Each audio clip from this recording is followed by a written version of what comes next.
మానవుని యొక్క పతనం అనేటటువంటి పాఠాన్ని నేర్చుకునే ప్రయత్నం చేద్దాం. సాధారణంగా మానవ పతనం అని అనగానే ఇదొక ఉలికిపాటుకు గురి చేసేటటువంటి విధానంగా అనిపిస్తుంది చాలామందికి. ఎందుకు అని ఆలోచించగలిగితే మానవుడు పతనం అవటం ఏంటండి? మానవుడు ఎలా పతనమయ్యాడు? ఎప్పుడు పతనమయ్యాడు అసలు? ఒకప్పుడు ఎప్పుడో మరి మాటలు రానివాడిగా, అక్షరాలు తెలియనివాడిగా, కమ్యూనికేషన్ అనేది తెలియనివాడిగా, నివాసాలు ఏర్పరచుకోనివాడిగా, వస్త్రాలు కట్టుకోనివాడిగా, గుంపులుగా జీవించని వాడిగా అసలు ఒకప్పుడు ఉన్నాడంటే మేము నమ్ముతాం. కానీ ఇప్పుడు పతనం అవటం ఏంటి? ఇప్పుడు మానవుడు ఏమయ్యాడు? మహనీయుడయ్యాడు, గొప్పవాడయ్యాడు. ఎప్పుడో వైద్యశాస్త్రం విషయంలో చెప్తే పసరు, ఏ రోగం వచ్చినా, ఏ వ్యాధి వచ్చినా పసరు పోసి పసరు వైద్యం అనేటటువంటి వాళ్ళు దాన్ని. ఆ పసరు వైద్యం నుండి పారామెడికల్ వైద్యం అంటే తెలుసా మీకు? ఇప్పుడు కొందరు పిచ్చి పిచ్చిగా ప్రవర్తిస్తూ ఉంటారు. పాత ముసలోళ్ళు, వాళ్ళతో నాకు పరిచయాలు ఉన్నాయి, వాళ్ళు నా ఫ్రెండ్స్ అని చెప్తూ ఉంటారు. ఇటువంటివన్నీ కూడా వాటికి కూడా ఈ రోగాలు ఇవి, వీటికి మందులు ఉన్నాయని చెప్పేసి పారామెడికల్ వైద్యం చెప్తుంది. దయ్యం పట్టినోళ్ళ వ్యవహరించటం, నాకు కోడికూర కావాలని చెప్పటం, కొంతమంది మాట్లాడుతుంటారు చూసారా, ప్రత్యేకంగా బిహేవ్ చేస్తుంటారే, దానికి కూడా ఈరోజు లోకంలో మందులు వచ్చాయని చెప్పి పారామెడికల్ వైద్యం అంటారు.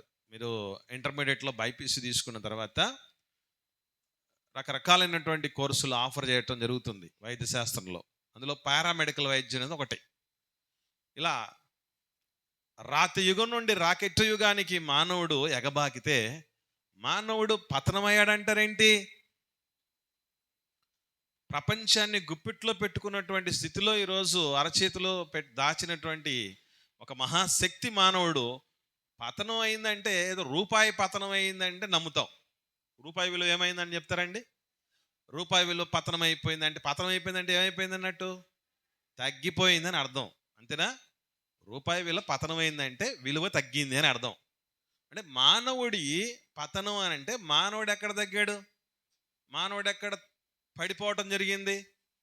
ఈరోజు ప్రపంచం అంతా ఒక డైలాగు మారుమవుతుంది కదా, తగ్గేదే లేదని. ఇంకెక్కడ పతనమయ్యాడు మానవుడు అనేటటువంటి ఒక అసత్యం రాజ్యం వెళుతుంది మానవ పతనం అనేటటువంటి దాని గురించి చెప్తే. అయితే అసలు పతనం అంటే ఏమిటి అన్నటువంటి విషయాన్ని జాగ్రత్తగా మనం గమనించగలిగితే, మానవుడిని అనగా మనలను దేవుడు తన పోలికలో, తన స్వరూపంలో పుట్టించాడు. పోలికకు స్వరూపానికి ఉన్న చిన్న డిఫరెన్స్ మనకు తెలియాలి. ఏమిటి పోలిక అంటే ఏంటంటారు? స్వరూపం అంటే ఏంటి? పోలికకు స్వరూపానికి ఉన్న తేడా ఏంటి? రెండు ఒకటేనా? మరి తేడా ఉంటే ఏం తేడా? దేవుడు రెండు పదాలు చెప్పాడంటే ఖచ్చితంగా రెండింటి మధ్య డిఫరెన్స్ ఉంటుంది. ఎగ్జాంపుల్కి, ఆయన పరిశుద్ధాత్మలోను అగ్నిలోను బాప్తిస్మం ఇస్తాడని యేసుప్రభుల వారి గురించి బాప్తిస్మిచ్చే యోహాను గారు చెప్పారు కదా.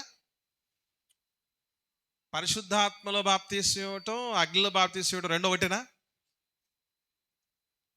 కాదా? కాదంటే ఎలా కాదు? ఒకటే అంటే ఎలా ఒకటి?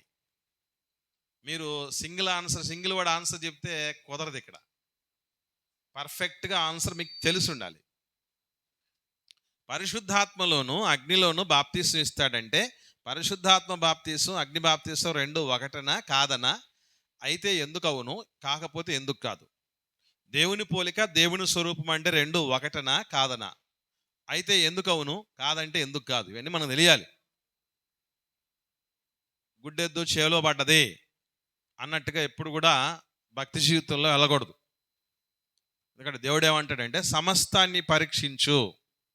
సమస్తాన్ని పరీక్షించినప్పుడు నువ్వు గుడ్డిగా పోవటం అనేది నీకు కుదరదు.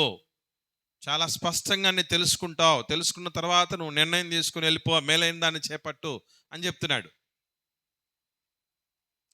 పరిశుద్ధాత్మ బాప్తిస్వం, అగ్ని బాప్తిస్వం రెండో ఒకటే అంటారా? కాదా? కాదంటే ఎలా కాదు? రెండు ఒకటేనా? అవునైతే ఎలా అవును? అలాగే దేవుని పోలిక, దేవుని స్వరూపం రెండో ఒకటేనా? ఇవి మనకు ఖచ్చితంగా తెలియాలి. గుర్తుపెట్టుకోండి జాగ్రత్తగా. రాసుకునే వాళ్ళకైనా మర్చిపోతారేమో, అందుకే మీకు ఆల్రెడీ ఛానల్లో అవన్నీ కూడా రికార్డ్ అవుతున్నాయి. ఇవి మన జీవితాలకు, మన భవిష్యత్తుకు, మన పిల్లల చక్కని జీవితాలకు సంబంధించిన విషయాలు, ఆషామాషి విషయాలుగా తీసుకోకండి. ఓకేనా? ఇవి మీకు నిష్ప్రయోజనమైనవి కాదు, ఇవి మీకు జీవమే అంటాడు దేవుడు. కనుక మంచి భవిష్యత్తుకు సంబంధించినటువంటి విషయాలు ఇవి. సరే, ఇక్కడ పోలికకు స్వరూపానికి డిఫరెన్స్ ఏంటి అనే ఆలోచన చేస్తే, యాకోబు రాసిన పత్రికలో 3వ అధ్యాయంలో ఒక మాట చెప్తున్నాడు, చూడండి ఒకసారి. 9వ వచనం. యాకోబు రాసిన పత్రిక పోలిక అంటే ఏంటో తెలుసుకుందాం ముందు. యాకోబు రాసిన పత్రిక 3వ అధ్యాయం 9వ వచనం ఏమనుంది అక్కడ? ఒక్క నోటి నుండి ఏ ఆశీర్వచనము శాపవచనమును బయలువెళ్ళును. నా సహోదరులారా, ఇలాగ ఉండకూడదు. అక్కడ ఒక మాట కనబడుతుంది, అది 9వ వచనం 8వ వచనం చూడండి. దేవుని పోలిక, ఈ నోటితోనే దేవుని పోలికగా పుట్టిన నరులను శపింతము. ఎక్కడుందన్నమాట? 9వ వచనంలో లేదా? ఈ నోటితోనే దేవుని పోలికగా పుట్టిన నరులను శపించదము. మనుషులు దేవుని పోలికలో పుట్టారట. మరి ఏంటా పోలిక? పోలిక అంటే అది ఆత్మ పోలిక. ఆత్మ పోలికలో ఎలాంటి పోలిక? ఆత్మకున్న గుణం ఏంటి? నాశనము లేని జీవమునకున్న శక్తి అంటాడు. ఆత్మ నాశనము లేనిది, ఆత్మ జనన మరణాలు లేనిది, ఆద్యంతములు లేనిది, లయము కానిది అని అర్థం. దేవుని పోలిక అన్నది మానవుల్లో ఆత్మ పోలిక. ఆత్మ పోలిక అంటే ఏ పోలికది? నాశనము కాని పోలిక, మరణము లేని పోలిక అని అర్థం. ఒక మాటలో చెప్పాలంటే, దేవుడికి ఏదైతే ఆది లేదో మనకు లేదు, అంతము లేదు. ఆయనకు చావు లేదు, మనకు కూడా చావు లేదు. అది ఆత్మ పోలిక అంటే. అర్థమైందా? మరి స్వరూపం అంటే అర్థం ఏంటి? స్వరూపం అంటే అర్థం ఏంటి అంటే స్వభావం, గుణం. స్వరూపం అంటే స్వభావం, వ్యక్తిత్వం అని అర్థం. ఇప్పుడు మనలో మన మాట, మనం కోల్పోయేది దేవుని పోలికను కోల్పోతామా, స్వరూపాన్ని కోల్పోతామా?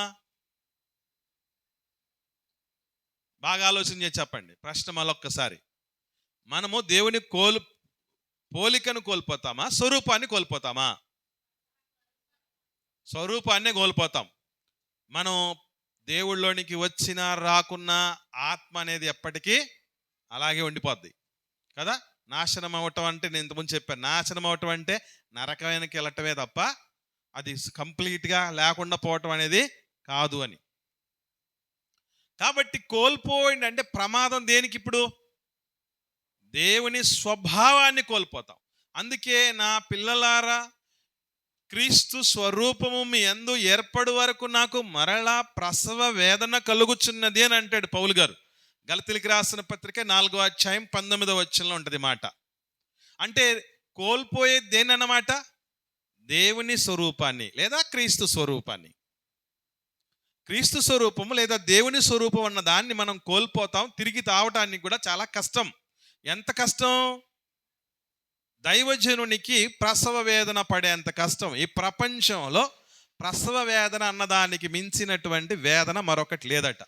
20 సార్లు శరీరంలో ఉన్న ఎముకలన్నీ విరిచేసినంత పెయిన్ అంట అది. అందుకే దానికి ఏం పేరు? పురిటి నొప్పులు అన్నదాన్ని ఇంగ్లీష్లో ఏమని రాస్తారు, చాలా బాగా రాస్తారండి. ఇప్పుడు హాస్పిటల్స్లలో పురుడు పోయటానికి తీసుకెళ్తారు కదా, ఆ వార్డుకి ఏమైనా రాసింటారు గుర్తుందా? ఇంగ్లీష్లో ఏమైనా రాసింటారు? ఎవరు చూడలేదా? ఏమయ్యా, మీరు ఎవరైనా పిల్లలకి అన్నారా లేదా? అంటే ఆమెను ఆ సిస్టర్ను నొప్పులు వస్తున్నప్పుడు ఆమెకి ఏదో బాధల్లో ఉంటుంది కాబట్టి సరిపోయింది. మీరు చూడలేదేంటి? ఆపరేషన్ థియేటర్ అంటే దేనికైనా ఉంటుంది కదా, దానికి ఆపరేషన్ థియేటర్ అని, లేబర్ వార్డ్ అని ఉంటుంది. నెక్స్ట్ ఏమైనా చూసి చూడండి, నెక్స్ట్ పోయినప్పుడు మీరన్నా ఏముంటుంది తెలుసా, దాని పేరు లేబర్ వార్డ్ అని ఉంటుంది. లేబర్ అని అంటే నొప్పులు, భయంకరమైనటువంటి కష్టంతో కూడినటువంటి పని. లేబర్ పని అంటారే, కష్టంతో కూడిన పని అని అర్థం. లేబర్ వార్డ్ అని పేరు ఉంటుంది.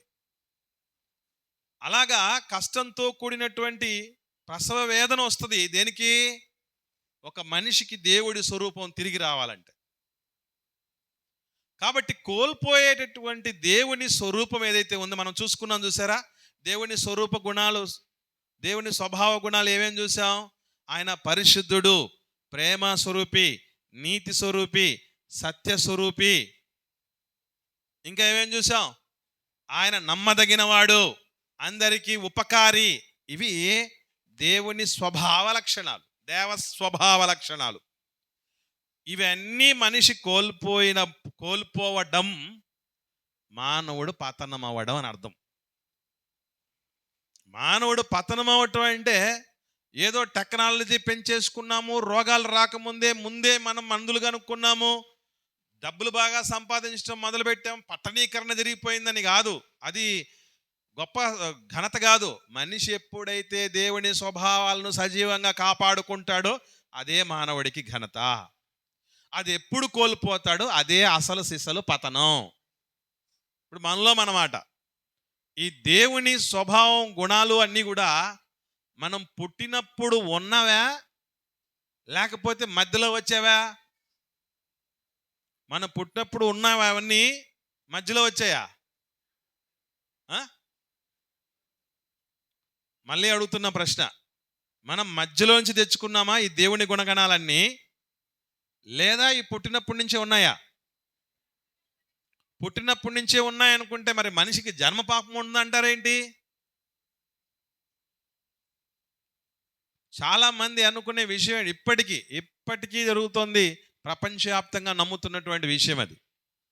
మనం పాపము లేని వారమని చెప్పుకున్న ఎడలా అన్న మాట తీసుకొచ్చారు చాలా మంది. పాపము లేదనంటే ఏ పాపం లేదంటున్నావు? పుట్టుకతో పాపము లేదంటున్నారు తప్ప మనిషి చేస్తే పాపము లేదన్నట్లేదు కదా. తేడా ఉందా లేదా మనిషికి ఆ పాపాలకి?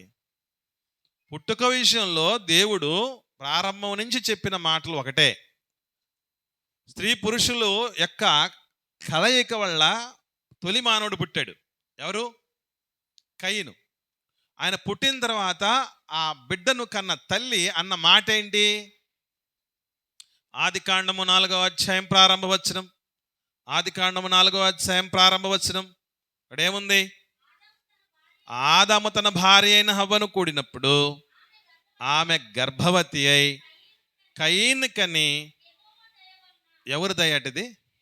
దేవుడి దయ వలన నేను ఒక మనిషిని సంపాదించుకున్నానంటే, ఓ మనిషిని కన్న తర్వాత ఒక మనిషి భూమి మీద పుట్టినప్పుడు మా పాపం వల్ల పుట్టినటువంటి మా పాప ఫలితముడు, పాపపుత్రుడు అని మాట్లాడలేదు కయీను గురించి అమ్మ.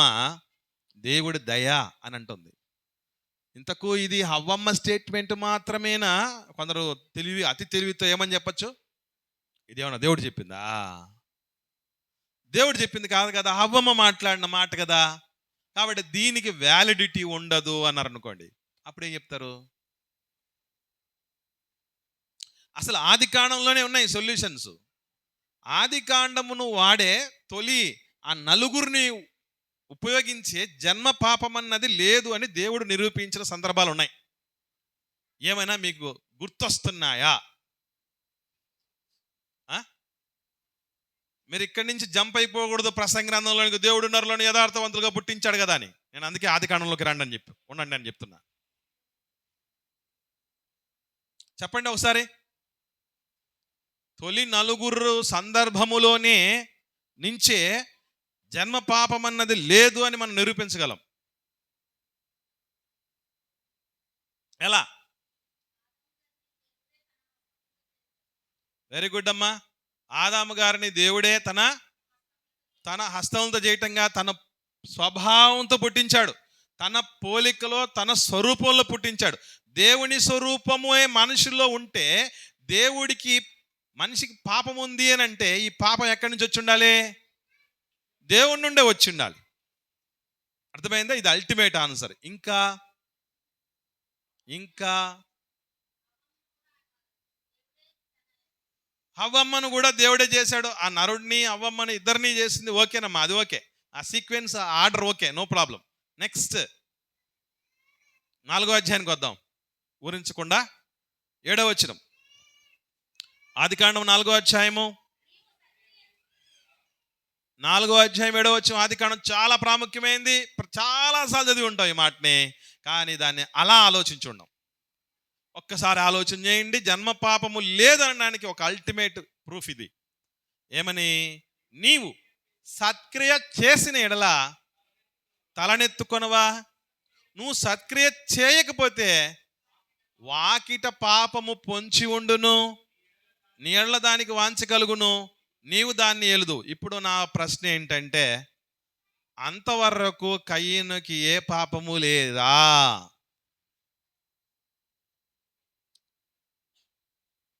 మళ్ళీ ప్రశ్న. అర్పణ అర్పించిన తర్వాత దేవుడు కయ్యను అర్పణను పక్కన పెడితే అంగీకరించకుండా అప్పుడు చెప్పిన మాట కదా. మరి అంతకు ముందు కయ్యనుకు పాపం ఉందంటారా లేదంటారా? దేవుడు ఏమంటున్నాడు చెప్పండి ముందు. అమ్మా, నాకు అక్కడ ఉండే చదవడం కాదు కావాల్సింది, అందులో ఉన్న ఎసెన్స్ ఏంటి, ఏం చెప్తున్నాడు చెప్పండి. పాపంలో ఉన్నాడా? అక్కడ మీరు గమనించగలిగితే అక్కడ ఏమని చెప్తున్నాడు దేవుడు అంటే, నువ్వు ఎప్పుడైతే సత్క్రియ చేయటం మానేస్తావో అప్పుడు వస్తుంది నీ దగ్గరికి పాపం అని. ఎప్పుడైతే సత్క్రియ చేయడం మానుతావో అప్పుడు వస్తుంది అనే మాట ఇప్పుడు చెప్పాడంటే అంతకు ముందు ఏం చేస్తున్నట్టు? సత్క్రియలే చేస్తున్నాడు, పాపమే లేదు అని అర్థం. నువ్వు ఎప్పుడైతే సత్క్రియ చేయడం మానేస్తావో అప్పుడు వస్తుందిరా నీ దగ్గరికి పాపం అని చెప్తున్నాడంటే, క్లారిటీగా ఈ మాట ద్వారా ఏమని చెప్తున్నాడంటే, పాపానికి అంకురార్పణ జరుగుతుంది దేనివల్ల? చేయటం వల్ల, పుట్టుక వల్ల కాదు. అర్థమైందా? సత్క్రియ చెయ్యకపోతే, పాపము చేస్తే, నువ్వు పాపానికి ఇష్టపడితే చేయటానికి, అప్పుడు నీ దగ్గరికి పాపం వస్తుంది తప్ప, నేను తప్పే చెయ్యను, నేను దుష్కార్యమే చెయ్యనని నువ్వు కూర్చుంటే పాపం ఏం చేస్తావు నిన్ను? అర్థమైందా? కాబట్టి ప్రారంభములోనే దేవుడు ఏం చెప్తున్నాడు? నువ్వు సత్క్రియలే చేస్తూ పోతే నీకు పాపంతో సమస్యే ఉండదు. ఎప్పుడైతే చెయ్యకుండా పోతావో అప్పుడే నీకు ప్రాబ్లం వస్తుంది. అంటే దీన్ని బట్టి మనం అర్థం చేసుకోవాల్సిన విషయం, తల్లిదండ్రుల పాపాలు కూడా పిల్లలకు రావు.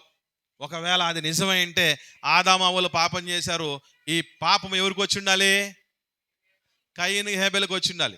కానీ హేబెల్ గారి కోసం కూడా చాలా క్లారిటీగా యేసుప్రభు చెప్పిన మాట ఏంటి? నీతిమంతుడైన హేబెలు రక్తము మొదలుకొని అన్నాడు. అంటే హేబెల్ ఎవరన్నమాట? నీతిమంతుడు. ఎట్లా అయ్యాడు మరి? అమ్మ నాన్నల పాపాలు వచ్చేస్తాయండి. చాలామంది ఈ మధ్యకాలంలో బాహాటంగా చెప్పేస్తున్నారు. ఏమని? అమ్మ నాన్నల పాపాలు పిల్లలకు వచ్చేస్తాయని. తప్పది. ఎవరు పాపము చేస్తే వాళ్ళకే శిక్ష. ఈ విషయంలో ఎవరు డిబేట్ అవ్వకూడదు. ఒక చిన్న మాట అడుగుతాను, మీరు తెలిసింటే ఆన్సర్ చెప్పండి. నీ ముఖపు చెమటను కార్చి నువ్వు ఆహారం తినాలి అని చెప్పినటువంటి ఈ మాట, దేవుడు ఇచ్చినటువంటి ఆ శాపం ఎవరికి ఇచ్చాడు? అన్నమాట ఏ శాపము? ఆదాం గారికి ఇచ్చాడు. ఇప్పుడు ఇదంతా మనకు వర్తిస్తుందా? ఆదాం గారికి మాత్రమేనా, మనకు కూడానా? మనకు కూడా. Okay, right. హవమ్మతో చెప్పాడు కదా దేవుడు, నీ గర్భవేదనను మిక్కిలి హెచ్చించదును, వేదనతోనే పిల్లలకు అందువు. ఇది కూడా మన దాకా కూడా వర్తిస్తుందా? ఇది కూడా వర్తిస్తుందా మనకు? అమ్మా, మీకు ఏది తెలిసి ఉంటే అది చెప్పండి, ఇబ్బంది ఏం లేదు. ఇది ఏమగునో అనుకోకండి, ఆన్సర్ వస్తుంది, నో ప్రాబ్లం. వర్తిస్తుంది. ఇప్పుడు ఆదాం గారికి ఇచ్చిన శాపము మనందరి దాకా వచ్చింది. హవ్వమ్మకి ఇచ్చిన శాపము మనందరి దాకా వస్తే ఇప్పుడు తల్లిదండ్రుల పాపాలు పిల్లలకు వచ్చినట్టే కదా. మరి రాదంటున్నారేంటి? ఇప్పుడు జనం పాపం ఉన్నట్టే కదా మరి, చెప్పండి. ఎవరైనా ఇది అడిగారు అనుకోండి, ఇక్కడ చిక్కడిపోతాం మనం. ఇక తెలుసుకోవాల్సిన సత్యం ఒకటి ఏంటంటే, ఆదాము గారికి ఇచ్చినటువంటి ఆ పనిష్మెంట్ ఆయనకు మాత్రమే, హవ్వమ్మకి ఇచ్చిన పనిష్మెంట్ ఆమెకు మాత్రమే. ఎలా అని డౌట్ కదా మీకు? చెప్తా. ఎట్లాగో అని అంటే ఒక చిన్న విషయం గమనించండి. ఏంటంటే, ఇప్పుడు ప్రపంచంలో ఆహారం తింటున్న ప్రతి ఒక్కరూ చెమట కార్చి కష్టపడే తింటున్నారా? మీరు ఎంతమంది కష్టపడి సంపాదించి తిన్నారు ఇప్పుడు దాకా చెప్పండి? ఎంతమంది తిన్నావు? బాల్యంలో ఒక ఏజ్ వచ్చేంత వరకు కష్టమే లేదు. మురిపించి మురిపించి మురిపించి అడిగి అడిగి మరి తెచ్చి పెడతారు అమ్మ నాన్నలు. ముసలోళ్ళు అయిన తర్వాత సంపాదించుకొని తినవు, మరి ఎట్లా వస్తుంది అదంతా? ఇంకొకటి, భూమి తన పంటను ఇవ్వదు అన్నాడు. ఇప్పుడు ఇస్తుందా లేదా? 800 కోట్ల పైచులకు జనాభా ఉంటే ప్రపంచ జనాభా కంటే మీకు ఒక విషయం చెప్పమంటారా? Food corporation of India, FCI ఉంది చూసారా, హైదరాబాద్లో మొదలుకొని, ఎవరమ్మ మాట్లాడుతున్నారు? అయ్యా ఎవరు దయచేసి మాట్లాడకండి. హైదరాబాద్లో గిడ్డంగులు, మనకు డిస్టిక్ హెడ్ క్వార్టర్లు అన్నింటిలో గిడ్డంగులు ఉన్నాయా లేవా? గోడౌన్లు ఉన్నాయా లేదా? వాటి నిండా ధాన్యం ఉందా లేదా? ఇప్పుడు చెప్పండి, భూమి పంట ఇస్తుందా లేదా? ఏం మాట్లాడడం ఏంటండి? సర్లేండి, మీ ఇంట్లో బస్తాలు బియ్యాలు ఉన్నాయా లేవా? లేవా? కనీసం ఒక బస్తాను లేదా? భూమి మీద పంట నీయదంటే ఎట్టొచ్చింది మరి? ఒక ఐసాగయా. ఇప్పుడు చెప్పండి, ఆదాం గారికి ఇచ్చినటువంటి శాపము ఎవరికి? తప్పు చేసిన ఆయనకే, నీకు నాకు రాదు. నంబర్ 1. నంబర్ 2, హవ్వమ్మకి ఇచ్చిన శాపం దగ్గరకు వద్దాం. అమ్మా సహోదరి మనల్ని గమనించండి. ఇక్కడ పిల్లలు కనినటువంటి తల్లులను కొన్ని ప్రశ్నలు అడుగుతున్నాను, క్లారిటీకి చెప్పండి. మీ గర్భవేదన మిక్కిలి హెచ్చించబడే పిల్లల్ని కన్నారా మీరు? సిజేరియన్లతో పిల్లలు కన్నారా? సిజేరియన్లు ఎందుకు అవుతాయి తెలుసమ్మా? నొప్పులు రాకపోతే వస్తాయి. తెలుసా మీకు? తెలుసా తెలీదా? 9 నెలలు అయిపోయాయి, 10వ నెల కూడా వస్తుంది. మావాడికి ఏమి నొప్పులు రావట్లేదంటే, నొప్పులు రావు నాయనా, కోయాల్సిందే. వేదనతో పిల్లలు కంటున్నారు ప్రపంచంలో ఆడబిడ్డలందరూ. పోయాయా కాలాలు. ఒకప్పుడు బిడ్డ కలిగారు అని అంటే 2 ప్రశ్నలు అడిగేవాళ్ళు. ఏమని? తల్లి క్షేమమా, బిడ్డ క్షేమమా అనే ప్రశ్న ఒకటి. తల్లి బిడ్డ క్షేమం అనేది ఒకటి. ఏ బిడ్డ? మగ బిడ్డ, ఆడబిడ్డ అని. ఇప్పుడు 3వ ప్రశ్న కూడా అడుగుతున్నారు. ఏంటది? నార్మలా, సిజేరియనా? సిజేరియన్ అంటే అయ్యో అంటారు. ఎక్కడొస్తున్నాయి చెప్పండి? అవ్వమ్మకు వచ్చిన మిక్కిలి నొప్పులు ఎక్కడికి వస్తున్నాయి? ఇప్పుడు అన్న ఆడబిడ్డలకి టైము, డేటు, ముహూర్తం అన్నీ చూసుకొని పిల్లలకి అంటున్నారు. తెలుసా మీకు? అన్నీ బాగా గుర్తుండాలంట. మన 2000 సంవత్సరంలో వచ్చినప్పుడు ఏంటి? 20వ తారీఖు 2వ నెల మధ్యాహ్నం 2 గంటలకు 2/2/20 అని డేట్లన్నీ బాగా సెట్ అయిపోవాలండి. ఇప్పుడు 2025 వచ్చినప్పుడు, 26 వచ్చినప్పుడు కూడా 26/6/2026 కొయ్.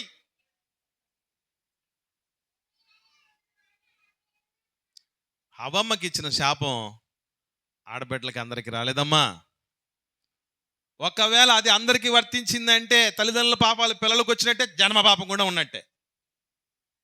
క్లారిటీ లేకపోతే ఎట్లాగా? కాబట్టి గమనించండి, పాపమన్నది ఎప్పుడు చేయటం మనిషి మొదలు పెడతాడంటే యవ్వన ప్రాయములో. చిన్నప్పుడు పాపాలు చేయలేం, ముసలోళ్ళు అయిన తర్వాత చేయలేం. ఎందుకు యవ్వన ప్రాయంలోనే చేస్తాం తెలుసా? సహజ కోరికల యొక్క పరిపక్వత అప్పుడే మొదలవుతుంది.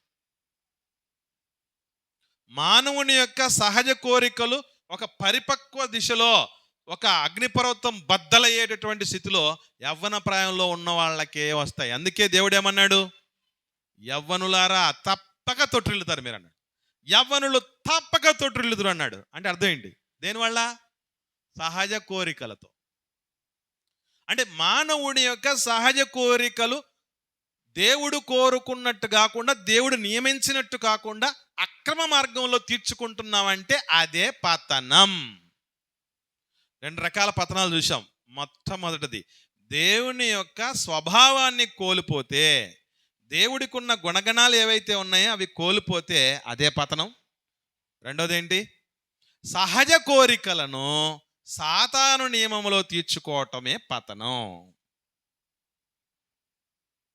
దీన్ని ఆత్మీయ పతనం లేదా ఆత్మ పతనం అంటే రూపాయి పతనం కాదు, ఆత్మ పతనం ఇది. ఈ పతన స్థితిలో కనుక మనిషి ఉంటే ఏమవుద్ది? ఇది మనకు తెలియాలి. పతనం కాకుండా ఉంటే ఏంటి బెనిఫిట్, పతనంలోకి వస్తే ఏంటి లాస్, ఇది మనకు తెలిస్తే మనం పతనం అవ్వాలా వద్దా, పడిపోదామా వద్దా, నిలబడదామా అనే విషయం మనకు అర్థం అవుద్ది. ఈ విషయం మనకు అర్థం కావటానికి ఆదాము గారి దగ్గరికి వస్తే మనకు విషయాలు చాలా బాగా అర్థం అవుతాయి. మొదటిది జాగ్రత్తగా గమనించగలిగితే, పాపము చేయుటకు మునుపు మన ఆది తల్లిదండ్రుల పరిస్థితి ఎలా ఉంది, పాపము చేసిన తర్వాత మన ఆది తల్లిదండ్రుల పరిస్థితి ఎలా ఉంది? ముందు ఎలా ఉన్నారు? పరిశుద్ధులుగా ఉన్నారు. వాళ్ళల్లో ఎటువంటి కల్మషం కానీ, ఎటువంటి దోషం కానీ, ఎటువంటి చిన్న సమస్య కానీ ఏది లేదు. No corruption. అంతా చాలా ప్యూర్గా ఉన్నారు. పరిశుద్ధులుగా ఉన్నటువంటి పరిస్థితి వాళ్ళు. దోషారోపణ చేసినటువంటి స్థితి లేదు వాళ్ళకి. మేము తప్పు చేశామన్నటువంటి అపరాధ భావన లేదు వాళ్ళకి. నిత్యము దేవుని సహవాసంలో ఉన్నారు వాళ్ళు. ఏ కష్టం లేదు, ఏ చీకు చింత లేదు. ఇప్పుడు ప్రయాసముతో నువ్వు పిల్లలుగా అంటావు, మిక్కిలి నీ గర్భవేదన హెచ్చిస్తాననేది ముందు లేదే. అలాగే నీ ముఖపు చెమట కాల్చి నువ్వు అన్నం తింటావు, ఆహారం సంపాదించుకుంటావు, భూమి తన పంటనియదు, ముళ్ళ పొదలు గచ్చ తీగలనిస్తాయి అన్నది ముందు లేదు. అంటే అప్పుడు ఏ చీకు చింత బాదరబందీలు లేనటువంటి, అంటే ఒక మాటలో చెప్పాలంటే ఈరోజు ప్రపంచవ్యాప్తంగా వచ్చిన జెండుబాము కంపెనీలు, అమృతాంజనంలు, రోలాన్లు ఇవన్నీ ఏం లేవు అప్పుడు. ఎప్పుడు? ఆదాము హవ్వలకు పతనానికి ముందు జీవితంలో ఇవన్నీ లేవు. చాలా ప్రశాంతంగా ఉండినటువంటి పరిస్థితి. హ్యాపీ, చల్లపూట దేవుడు వస్తాడు, దేవుడు సహవాసంలో ఉన్నారు, ఎటువంటి ప్రాబ్లం లేకుండా బిందాస్ లైఫ్. అది పాపమునకు ముందు, పతనానికి ముందు వాళ్ళ జీవితం. ఎప్పుడైతే పతనమైపోయారో, పాపంలోనికి పడిపోవటం జరిగిందో, ఏం జరగడం జరిగింది అని అంటే భయం వచ్చింది. భయం వచ్చిందా లేదా? ఆదామా ఎక్కడున్నావు అని దేవుడు అడిగితే ఆయన ఏమన్నాడు? భయపడి, నేను తోటలో నీ స్వరం విన్నప్పుడు భయపడి దాక్కున్నాను. అంతకుముందు రోజు చల్లపూట వచ్చాడు కదా, భయం ఎక్కడుంది? మరి భయం లేదు, ఏం లేదు, ప్రశాంతంగా ఉన్నాడు. ఇప్పుడు భయం వచ్చింది. మనిషికి భయం ఎప్పుడు కలుగుతుందో తెలుసా? ఎందుకు అనవసరంగా భయపడిపోతాడు మనిషి? అంతే. అప్పుడప్పుడు తప్పు చేయని వాళ్ళు కూడా భయపడిపోతూ ఉంటే ఏమంటారు? నువ్వు నిజంగా తప్పు చేయకుండా ఉంటే నీకు భయం ఎందుకు వస్తుంది? విన్నారా మాట? నువ్వు తప్పు చేయకపోతే నీకెందుకు భయం? నువ్వు నీతిమంతుడు ఎదురు ధైర్యం ఉండాలి కదా.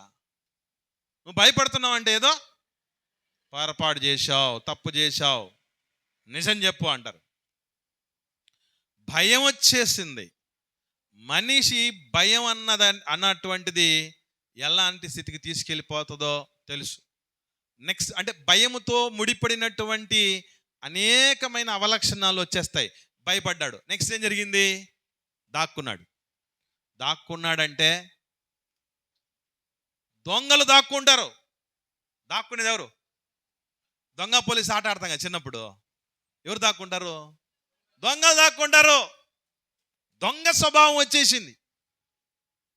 ఆ స్వభావం ఒకసారి వచ్చిన తర్వాత లోకంలో పెద్దోళ్ళు సామెత చెప్తారు, ఎన్ని గంగల్లో మునిగితే ఏముందిరా నీ దొంగ స్వభావం పోలేదంటారు. గంగలో మునిగినంత మాత్రం చేత దొంగ స్వభావం పోదట మనిషికి. తలలు బోడైతే తలంపులు బోడు కావట. తల బోడు చేసుకుని ఎంతసేపు పని, బార్బర్ షాప్కి వెళ్తే గొరిగీరా బాబు అని అంటే గొరిగేస్తారంటే అయిపోయింది. కానీ లోపల తలంపులు, చెడ్డ తలంపులు ఉన్నాయే, దుర్మార్గపు తలంపులు ఉన్నాయే, ఇవి ఎట్లా పోతాయి?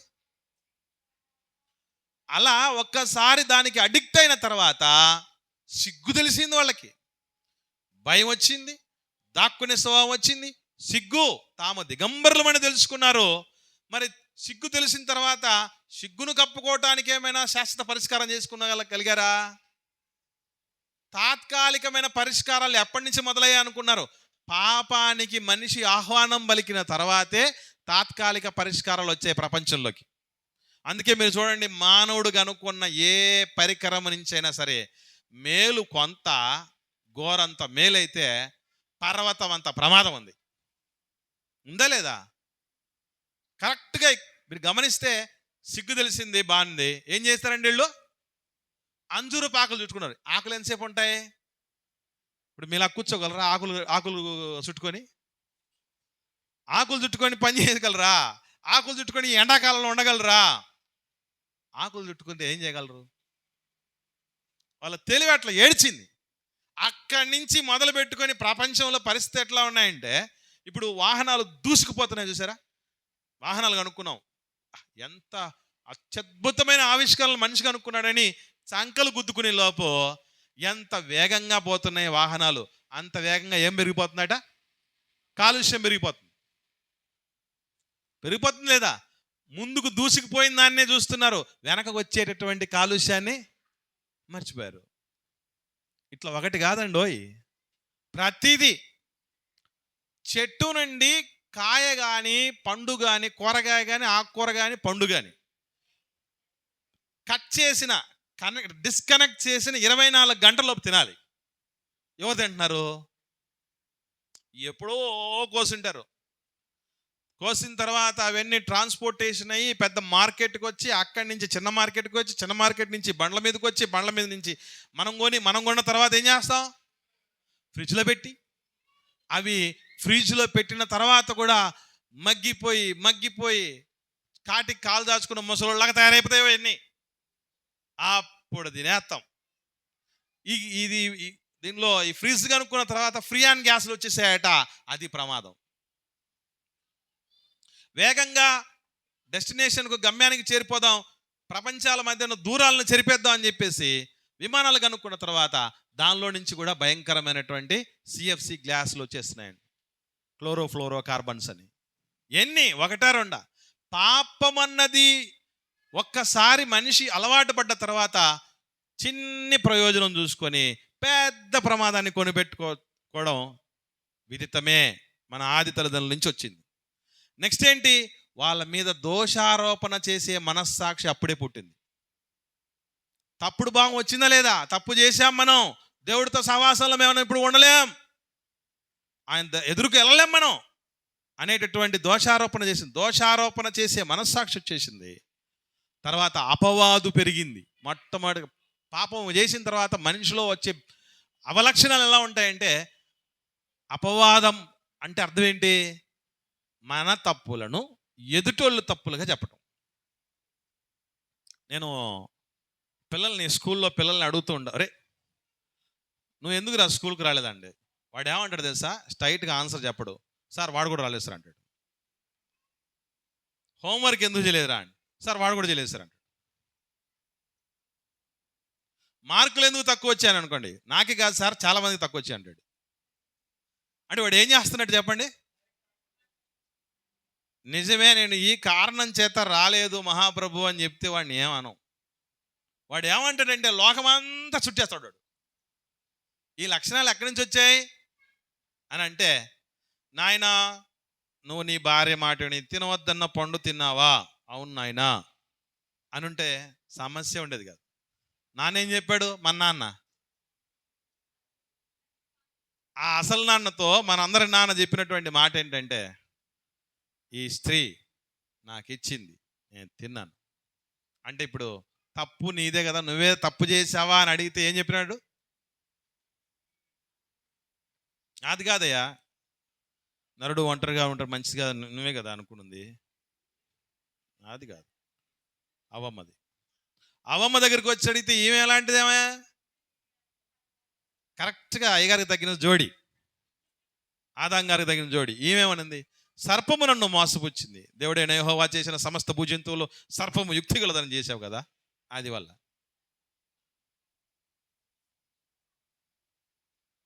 ఈ అపవాదు లక్షణం వచ్చేసింది. ఇలా అన్ని ప్రాబ్లమ్స్కి మూల కారణం పతనమే. యవ్వనులుగా దేవుడు పుట్టించాడు వాళ్ళని. అంటే సహజ కోరికలు పరిపక్వత దశలో ఉన్నప్పుడు పుట్టించాడు. అంత మాత్రమే కాదు, దేవుడి యొక్క గుణగణాలతో సంపూర్ణం చేసి యథార్థవంతులుగా పుట్టించాడు. అలాంటి స్థితిని ఒక్క పాపం వచ్చి ఏం చేసిందంటే డిస్ట్రాయ్ చేసింది. ఇకపోతే పాపానికి ఆరంభం ఎక్కడ, దేవుడు అది కూడా చెప్పాడు చాలా స్పష్టంగా. ఎక్కడ అంకురార్పణ జరుగుతుందో తెలుసా? అవ్వమ్మ పాపం చేసింది. పాపానికి ఆయువు పట్టు మూలం ఎక్కడో తెలుసా? అపవాద అనుకుంటున్నారా? కాదు. పాపానికి ప్రారంభం ఎక్కడ అంటే అసంతృప్తి. హవ్వమ్మలో ఒక అసంతృప్తి పుట్టించాడు వాడు. ఏమన్నాడు? మీరు చావనే చావరు అన్నాడు. రెండోది ఏమన్నాడు? మీ కన్నులు తెరవబడతాయి, మీరు మంచి చెడులు ఎరిగిన వారిగా ఉంటారు. దీంట్లో కొన్ని అబద్ధాలు ఉన్నాయి, కొన్ని నిజాలు ఉన్నాయి. అన్ని అబద్ధాలు చెప్తే ఈజీగా అనుకుంటాం కదా. దొంగోడుగా రాడు. ఎప్పుడు నేను దొంగని అని వస్తాడేంటి? దొంగోడు రాడు కదా. దొంగ కూడా దొరలాగా మనోళ్ళలాగే వస్తాడు. దీనికి ఆశ్చర్యపడద్దు. సాతాను తానే ఏం వేసుకొస్తాడట? వెలుగుదూత వేషం వేసుకొని వస్తాడట. వెలుగుదూత అంటే ఎవరు? మనమే, క్రైస్తవులం. వెలుగంటే దేవుడు, వెలుగంటే క్రీస్తు. వాళ్ళకు దూతలం అంటే దేవుని పిల్లలం. మనం దేవుని పిల్లల దగ్గరికి దేవుని పిల్లలుగానే వచ్చేస్తున్నాడు. అర్థమైందా? కాబట్టి ఇక్కడ మీరు గమనించగలిగితే అసంతృప్తిని పుట్టించాడు అవ్వమ్మకి ఫస్ట్. అంటే నాకు ఇప్పుడు ఏం లేదు, దేవతల్లాగా అయిపోతాడు. అవ్వమ్మతో మాట్లాడుతున్నాడు కాబట్టి దేవతలు అయిపోతాడు అన్నాడు. ఆదాం గారితో మాట్లాడంటే మీరు దేవుళ్ళు అయిపోతారని చెప్పాడు. అంటే జెండర్ కూడా బాగా గుర్తుపెట్టుకున్నాడు అనమాట. మీరు దేవతలు అయిపోతారంటే, అమ్మా నేను ఇప్పుడు దేవతను కాదు, ఎట్లయినా దేవతనైపోవాలి, మంచి చెడులు తెలుసుకోవాలి, నేను నా కన్నులు తెరవబడాలి, నేను చావకుండానే ఉండాలి. అంటే ఇప్పుడు ఏం చేయడం జరిగింది అంటే అసంతృప్తి. మనిషి పాపం చేయటానికి మొట్టమొదటి మూల కారణం ఎవడైనా యవ్వన ప్రాయంలోకి వచ్చిన తర్వాత ఒక అసంతృప్తి. ఏమన్నా తెలుసా? ఎక్కడ మొదలవుద్దో తెలుసా? ఒరే వాడికి 10 మంది గర్ల్ ఫ్రెండ్స్ ఉన్నారటరా, నాకేంట్రా ఒక గర్ల్ ఫ్రెండ్ కూడా లేదు. ఎట్లయితే కుదరదబ్బా. ఎక్కడ వచ్చింది? ఒక అసంతృప్తి. ఆ అమ్మాయి 10 మంది బాయ్ ఫ్రెండ్ని మెయింటైన్ చేస్తున్నాడట, నాకు ఒక్క బాయ్ ఫ్రెండ్ లేడే. అక్కడ మొదలైంది అసంతృప్తి. పెళ్ళైన తర్వాత కూడా అన్ని అసంతృప్తులే. పొరిగింటి పిన్ని గారు గొలుసు, ఆమెకు గొలుసు ఉంది, వాళ్ళకి ఇల్లు ఉంది, వాళ్ళకి కారు ఉంది, వాళ్ళకి బంగ్లా ఉంది, వాళ్ళకి గవర్నమెంట్ జాబ్ ఉంది, వాళ్ళకి మంచి పొలం ఉంది, స్థలం ఉంది, భూములు ఉన్నాయి, అన్నీ ఉన్నాయి. మనకే ఏమి లేవు. అన్న దగ్గర నుంచి మొదలవుతుంది పాపానికి అంకురార్పణ. అందుకే దేవుడు ఏమంటాడంటే, ఒరే నాయన, సంతుష్టి సహితమైన దైవభక్తే గొప్ప లాభ సాధకమైంది అంటాడు. అంటే సంతృప్తికి మించిన సంపద లేదు. దేవుడు ఏమైతే ఉన్నామో దాంట్లోనే సంతృప్తి పెడితే ఏ పాపాలకు ద్వారాలు తెరవబడవు. నా భార్య బాలేదు, మంచి సెలక్షన్ కాదు, అది కదుగా ఆ పిల్లని చేసుకుంటే బాగుంది, అసంతృప్తి. మా ఆయన బాలేడు, పైన బట్ట కింద పొట్ట, ఏమన్నా బాగున్నాడా? చే నా సెలక్షన్ తగలయ్యా. వాడు చూడు ఎట్లా ఉన్నాడు. అంటే అక్రమ సంబంధాలు ఎక్కడి నుంచి వచ్చాయి?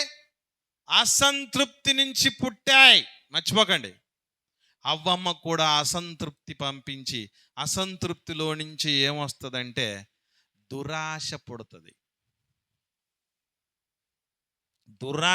అసంతృప్తిలో నుంచి పుట్టేదే దురాశ. ఎట్లాగా? నేను ఎట్లాగైనా పేదరికాన్ని అధిగమించాలి, నాకు ఈ అప్పులు చాలన్నటువంటి జీవితం నాకు అక్కర్లేదు. ఈ అసంతృప్తితో ఏం చేయాలనుకుంటాడు? దొంగతనం చేయాలనుకోవచ్చు, దోపిడీ చేయాలనుకోవచ్చు, రౌడీజం చేయాలనుకోవచ్చు. అప్పుడప్పుడు ఏదో చేస్తారు కదా, దాదాగిరి, ఇంకా బ్రోకరిజం, రౌడీయిజం. ఇవన్నీ ఏంటనుకుంటున్నారు? అసంతృప్తిలో నుంచి పుట్టిన దురాశలు. వ్యభిచారం చేయాలి, జాగ్రత్తం చేయాలి, లివింగ్ రిలేషన్షిప్. మధ్యకాలం ఏమొచ్చాయి? లివింగ్ రిలేషన్షిప్ అంటే సహజీవనం. పెళ్లి కాకముందే అర్థం చేసుకోవాలట ఒకరికొకరు. ఈ దురాశలో నుంచి, ఈ అసంతృప్తిలో నుంచి పుట్టిన దురాశలే ఇవన్నీ. దురాశలో నుంచి వచ్చేదే ఆజ్ఞను అతిక్రమించాలి అంటే పాపం చెయ్యాలి. దీన్నే యాకోబు రాసిన పత్రిక చాలా స్పష్టంగా చెప్తాడు. యాకోబు రాసిన పత్రిక 1వ అధ్యాయం 15వ వచనంలో, యాకోబు రాసిన పత్రిక 1వ అధ్యాయం 15వ వచనంలో చూడండి. పతనాలు ఏ విధంగా మొదలవుతున్నాయి, ఎక్కడ నుంచి స్టార్ట్ అవుతున్నాయి అనేది మనం గుర్తుంచుకోవాలి. దురాశ గర్భము ధరించి, పాపం అంటే ఏంటి? ఆజ్ఞ అతిక్రమం కదా. కాబట్టి దురాశలో నుంచి వచ్చేదే ఆజ్ఞను అతిక్రమించాలంటే రూల్స్ బ్రేక్ చేయాలి. అది దురాశ మనిషికి వస్తే ఏం చేయాలనుకుంటాడు? నెక్స్ట్ ఉన్న రూల్స్ను బ్రేక్ చేయాలనుకుంటాడు. ఒక్క మనిషితో నేను జీవితాంతం ఉండాలన్న రూల్ని బ్రేక్. ఎదుటివాడిని ఆశించకూడదు, నీ పొరుగు వాడిని దేనిని ఆశించకూడదు అన్న రూల్ బ్రేక్. అలాగా అసంతృప్తిలో నుంచి పుట్టేది దురాశ, దురాశలో నుంచి పుట్టేది ఆజ్ఞాతిక్రమం, ఆజ్ఞాతిక్రమమే పాపము. అక్కడ నుంచి పాపము వలన వచ్చు జీతం మరణం. అంటే ఏ మరణం? అది ఏ మరణం? శారీరక మరణం, భౌతికమైన మరణం కాదు. అది భౌతికమైన మరణం ఎవరికైనా వస్తుంది. యెహోవా భక్తుల మరణం. ఇది ఏ మరణం? భౌతిక మరణం. అంటే భక్తుడికి కూడా మరణం వస్తుంది, నీతిమంతుడికి కూడా మరణం వస్తుంది. మర్చిపోకండి. పాపం చేసినోడికి కాదు భౌతిక మరణం, పాపం చేసినోడికి కాదు. భౌతిక మరణం అన్నది ఎవరికైనా వచ్చేదే. దేహం దాల్చుకొని వచ్చినటువంటి వాడు ప్రతి ఒక్కడు మట్టిలో కలవాల్సిందే. ఈ మరణం గురించి కాదు చెప్పేది దేవుడు. మనం పొందబోయే నరక శిక్ష అది. ఎందుకనంటే ఒక్కసారి పాపానికి మనిషి అడిక్ట్ అయిపోయిన తర్వాత ఇంకా ఏది రుచించదు. మీకు విషయం తెలుసో తెలీదో, ఒరియో బిస్కెట్స్ తెలుసా మీకు? ఒరియో బిస్కెట్ పేరు విన్నారా? Oreo biscuits. వీటిలో పిల్లలను అడిక్ట్ చేసుకునేటటువంటి కొన్ని పదార్థాలు కలిపేశారటవాడు. అందుకే మీకు తెలుసో తెలీదో, స్టార్టింగ్లో పిల్లలు ఎన్ని రకాలైన బిస్కెట్లున్నా ఒరియో బిస్కెట్లు కావాలని అడుగుతారు. ఎందుకు తెలుసా? దాంట్లో చాలా అట్రాక్ట్ చేసేటటువంటి కొన్ని పదార్థాలు కలిపేశారట. ఈ ఒరియో బిస్కెట్లు పాపం అనేటటువంటి దానికి ముందు దిగదుడిపే. ఐస్ క్రీములలో కూడా రకరకాల ఐస్ క్రీములు ఉన్నాయి కదా, కొన్ని ఐస్ క్రీములు బ్రాండ్లతో సహా పిల్లలు అడుగుతారు. కావాలంటే గమనించుకోండి, చూడండి. ఎందుకు అయ్యే అడుగుతారు తెలుసా? దాంట్లో అడిక్టర్స్ ఉంటాయట. ఇదే తినాలి, నువ్వు ఇదే తినాలి, ఇదే తినాలి, ఏమైనా సరే తినాల్సిందే.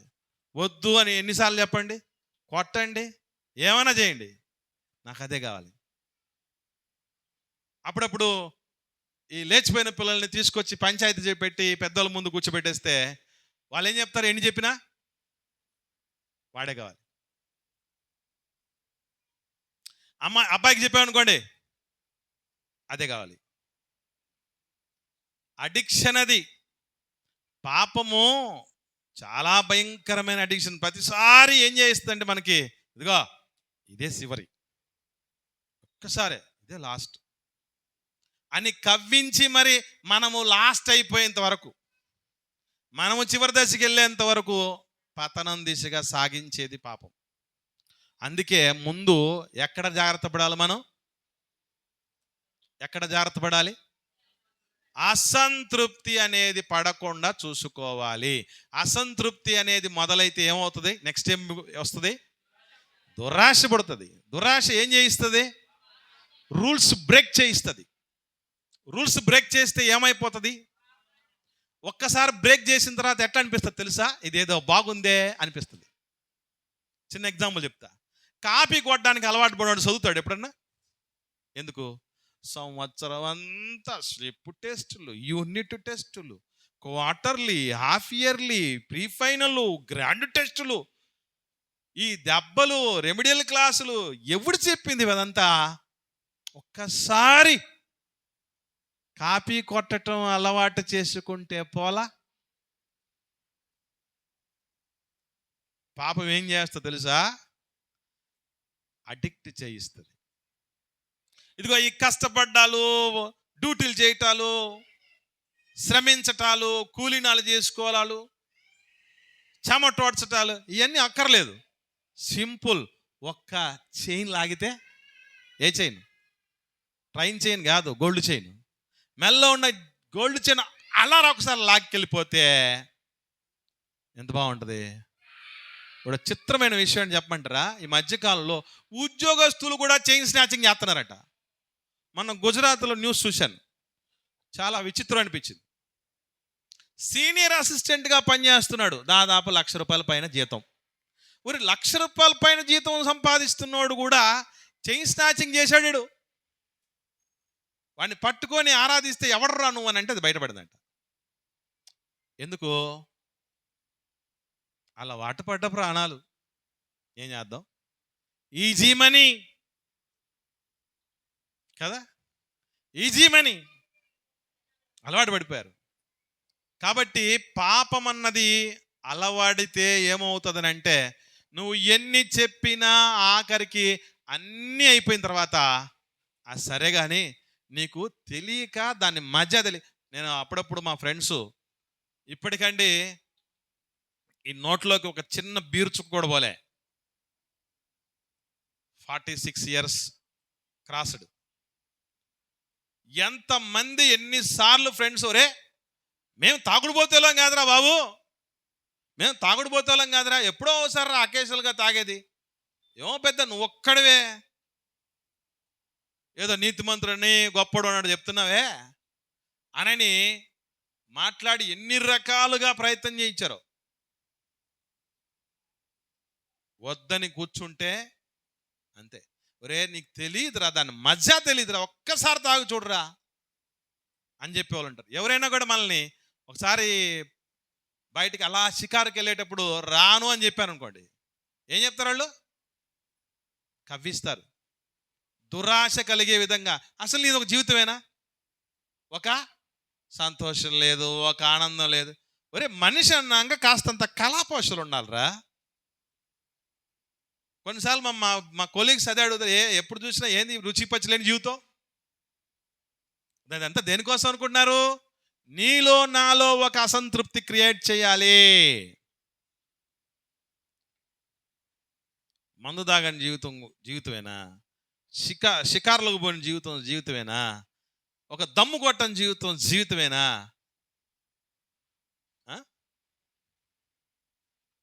మనిషి అన్న తర్వాత బాగా పడాలి, లేవాలి. అప్పుడు నేను అన్నాను, సైకిల్ తొక్కేటప్పుడు చాలాసార్లు పడ్డాను లేచానని, పరిగెత్తేటప్పుడు నడిచేటప్పుడు పడ్డాం లేచాం సాళ్లే అని చెప్పాను.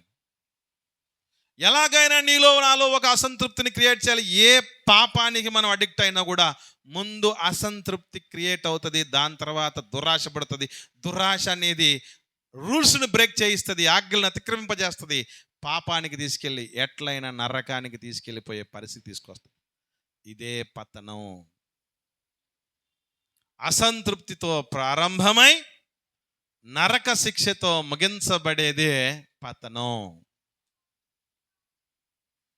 ఇట్లాంటి పతన స్థితిలో మానవుడు కూరుకుపోయినప్పుడు చాలా ఈజీగా పాపం చేసేస్తాడు మనిషి. దానికోసం ఎక్కడ ట్రైనింగ్ సెంటర్లు ఉండవు, కోచింగ్ సెంటర్, పాపం ఇలాగ చేయవలను అని ఎక్కడైనా చూసారా మీరు?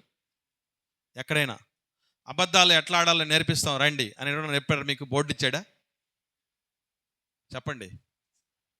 కానీ అబద్ధం ఆడితే అసలు అబద్ధమో నిజమో కనుక్కోవడానికి కూడా చాలా టైం పడుతుంది, తెలుసా మీకు? అంత చక్కని అబద్ధాలు ఆడేస్తాం మనం, ఈజీగా ఆడేస్తాం, ఎదుటోడు నమ్మే విధంగా ఆడేస్తాం. అది కూడా చెప్తారు కదా, అబద్ధం ఆడేటప్పుడు ఎట్లా ఉండాలట? అతికినట్టు ఉండాలి రా బాయ్, అతికినట్టున్న అబద్ధాలు ఆడితే. అలా ట్రైనింగ్ సెంటర్లు లేకపోయినా దొంగతనం ఎట్లా చేయాలో నేర్పబడిన ఎక్కడ చూసారా మీరు బోర్డులు? కుట్టు నేర్పబడి ఉంటుంది, డ్రైవింగ్ నేర్పబడి ఉంటుంది. ఇవన్నీ మనకు ట్రైనింగ్ సెంటర్లు ఉంటాయి, కానీ దొంగతనం జరిపించే మనకు పుస్తకాలు లేవు, గురువులు లేవు, ట్రైనింగ్ సెంటర్లు లేవు, స్కూల్స్ లేవు, కాలేజీలు లేవు, కానీ చేసేస్తారు. అంత ఈజీగా బాగా అలవడినటువంటిది పాపం మనకి. కానీ దాని లోనికి వెళ్ళటమే తప్ప మళ్ళీ బయటికి రావటం మన వల్ల కాని పరిస్థితుల్లో ఇక కనుమూస్తే నరక శిక్షకి జారిపోతున్న దుస్థితిలో ఉన్నప్పుడు దేవుడు కరుణా సంపన్నుడై ఒక అత్యద్భుతమైనటువంటి విమోచన ప్రణాళికను రచించాడు. అదే అన్నయ్య మాటలు మనం విందాం. సో మానవ పతనం ఎలా ప్రారంభమైంది, పతనానికి ముందు మన తల్లిదండ్రుల జీవితం ఎలా ఉంది, తర్వాత ఎలాగ తయారైంది, ఈ విషయాలన్నీ కూడా మనం తెలుసుకుందాం. పతనం అంటే దేవుని స్వరూపాన్ని, దేవుని గుణలక్షణాలని కోల్పోవటం, సహజ కోరికలను సాతాను నియమంలో తీర్చుకోవటమే పతనం. ఇది మనం తెలుసుకుందాం. అలాగే లోకములో పతనం గురించి ఉన్నటువంటి దుర్మార్గపు ఆలోచనలు ఏమున్నాయి కూడా చూసాం. మానవుడు అసలే పతనము కానే లేదండి, చాలా ఎదిగాడు అనేటువంటి ఆలోచనలు చేస్తూ అసలు పతనాన్ని మూసేసినటువంటి పరిస్థితి. ఈ వాస్తవ పరిస్థితులను గుర్తెరిగి మరి అత్యద్భుతమైన ప్రణాళికల కోసం ఎదురు చూద్దాం, ప్రార్థన చేద్దాం. మహిమాన్వితులకు మా కన్న తండ్రి నాయన, మానవుని పతనం జన్మతోనో తల్లిదండ్రుల దోషాలతోనో ప్రారంభం కాలేదని, యవన ప్రాయంలో సహజ కోరికల యొక్క పరిపక్వత జరిగిన సమయంలో